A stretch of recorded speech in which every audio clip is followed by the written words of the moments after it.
Welcome to Newark Made, where we bring you the voices of people shaping Newark's future. I'm Marcus Randolph, and I'm honored today to sit down with Ayana Morris, an award-winning filmmaker, cultural producer, and founder of the Culture Parlor. She is known for her groundbreaking documentary, Why Is We Americans, as well as her work co-creating the Newark Moonlight Cinema, New Jersey's first Black-owned drive-in theater.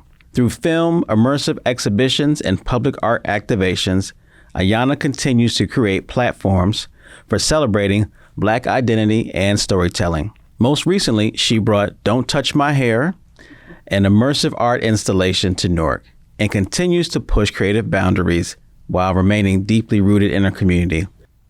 Ayana, welcome to the show. Thank you for having me. I think I have to bring you everywhere I go so you can read that introduction. That sounded amazing. Well, thank you. I'd be glad to join you. Before we get into the nitty gritty and the questions, we want to start with an icebreaker. Okay. You ready? Yes. Okay. So obviously learning and growing is a natural part of life.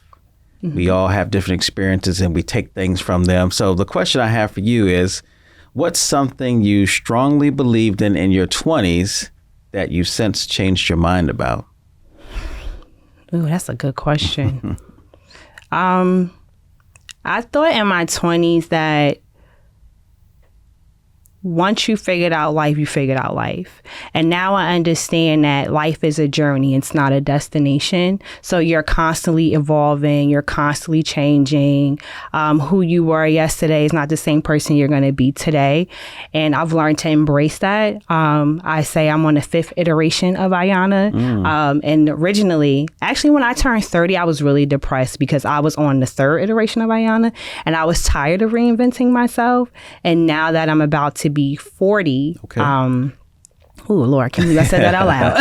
Now that I'm about to be 40, I'm really looking forward to figuring out how many more versions of myself I can create. And I think it's exciting, it's scary, it's anxiety driven. But once you figure out that new version of yourself, you learn so much more about who you are and how you want to show up in the world.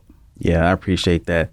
I think it's good for people to hear from folks who've been successful that it's okay to move forward. You don't have to be stuck in any one place. Think about what's next. I appreciate that answer. Absolutely. It's all about the pivot. Yes, yes. So your body of work spans film, public art, cultural installations. Of all your projects in Newark, which has felt most significant to you? And tell us why. I don't know if I can pick one over the other. I think just to go back to what I previously said about constantly reinventing myself, I think each of my artistic expression, cultural expressions was relevant to who I was at that time. And when I did Why Is We Americans, I was really enthralled in a political culture, understanding what it means to be a Newarker, to be a Black person, wanted to preserve history, wanted to preserve culture. And that's why I did that documentary. And then the pandemic happened and I thought that I was going to be traveling with my film, and then the world shut down. Mm-hmm. And then at that time, it was also the peak of the Black Lives Matter movement. And I was at home and I was like, okay, so how can I create change, or what can I do to put my stamp on this current time? And that's how the drive-in was born. I was tired of being at home with my children, just seeing all the things that were happening with the protests. I also wanted to create a safe space to show off Black art and show why we're important and show why we matter. And then that closed, and I was really angry again. Realized a lot of my things are birthed out of anger, which is cool. At least I find I find an artistic way to express myself. And then I was angry about that and feeling like I had failed. And then I wanted to lean more into the artistic side of me. And that's why I did Don't Touch My Hair. So I don't really have a favorite. I think they all represent who I am and what I'm struggling with, or how I'm trying to evolve at the time. So the Newark Moonlight Cinema and the Dasher's Light Show, which my family thoroughly enjoyed, emerged during the pandemic. Mm-hmm. Tough time for everybody, yes. Right? And it was great to have, a reason to get out of the house. We definitely need more family-friendly activities. in Newark for our kids and adults as well. But tell us a little bit more about like, what were you responding to? What needs or gaps were you responding to, whether it's just personal or community-wide, when you did those two initiatives? I think like every other mom during the pandemic, I was tired of being stuck in the house with my children because they was driving me crazy. And my husband, we all were going crazy, being forced to stay inside for so long. And I wanted to create something where people could socially distance, that they can enjoy entertainment, that families can come, they can bring their children, and just have a good time and just escape from the current things that were going on with the pandemic, the Black Lives Matter movement, and just really creating a safe space for families in Newark. My children love the drive-in. They love the Christmas light show. And it's funny, the Christmas light show came as a partnership because we had did so well with the drive-in and got a lot of national attention. Someone from Houston found us and was like, hey, IBC, you have this big lot. We're expanding outside of Houston to do this Christmas light show. We would love to come. And it's funny with the partnership, you know, when working with your husband, Sari was not initially sold on the idea. I'm like, no, this is dope. Families could come. It's going to be a great time.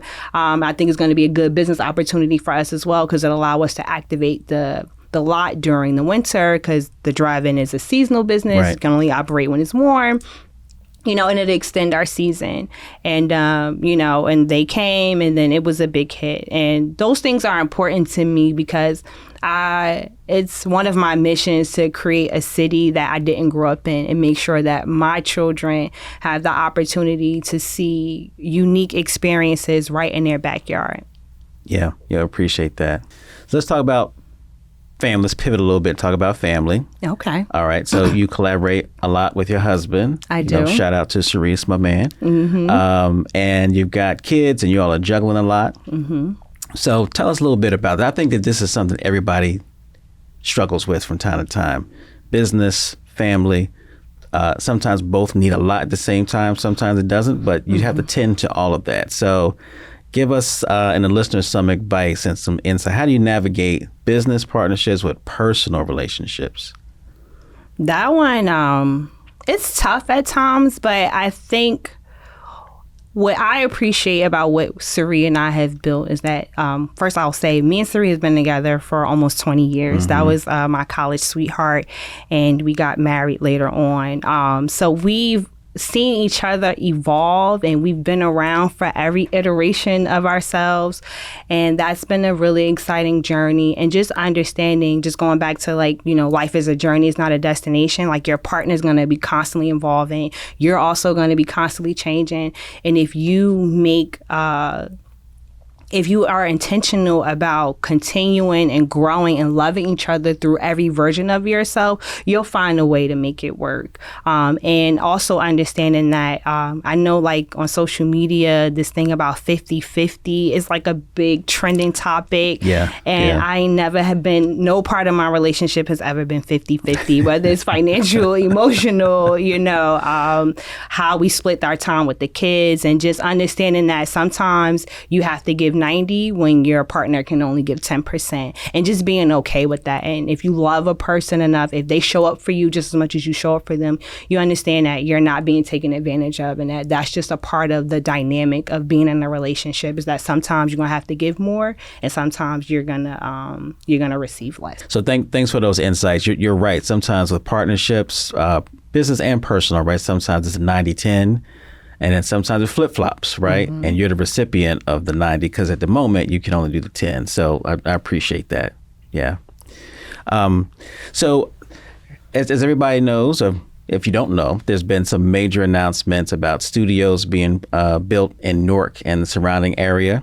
There are nearly 50,000 people employed in the film industry in the New York, New Jersey metro region. How do you envision Newark taking a larger role within this creative economy, particularly in film and production? I think Newark is ripe for opportunity when it comes to film production. We've already seen an uptick in production shooting here. Mm-hmm. The studios coming will just continue to extend that. I think in lending to the film tax credit was a big thing for a long time. I actually been following this because I'm a film nerd and business nerd at the same time. I've been following like the trajectory of getting this film tax credit passed in the state of New Jersey and how important that is to incentivize productions to come here. So the fact that we have the tax credit and the fact that we have major motion picture studios coming here, I think that is going to create a really booming economy, a lot of opportunity for artists, for creatives, and people who want to work in the production industry. So I'm excited. I'm trying to figure out how I can get a job. No, I'm joking. But yes, I'm excited to see what comes, and I know that it's going to create a lot of opportunity for Newarkers and the surrounding area. Yeah, I agree with you. A lot of people focus on the studios and obviously the product, but then there's so many people who be involved in getting that product done. And whether you're getting the technical skills in the film and movie production, or you might have a business, right, that supports that work, so it's really going to be, I think, a major uplift for our region. Yes, production spends thousands of dollars in craft services. So if you are a restaurateur or you have a food truck, there are definitely a lot of opportunities for businesses that run the gamut. Right.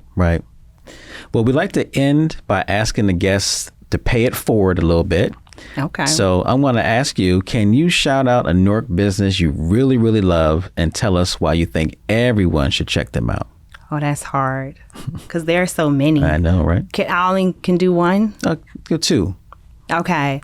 So The Yard, that is one of my favorite restaurants. Like I eat there. I get that oxtail burger almost twice a week. Kyle already know my order when I come in. I appreciate that. He's a good friend of mine. And definitely if you're in the city, you have to check out The Yard, get the oxtail burger, tell Kyle that Ayana sent you.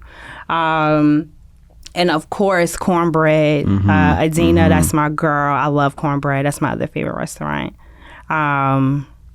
Okay, you said two, so I'm gonna stop there. Both of them doing big things, so that's fantastic. I know they'll appreciate the shout out. Yeah. So Ayana, thank you very much for coming by today, offering your perspective on the power of art, representation, and placemaking.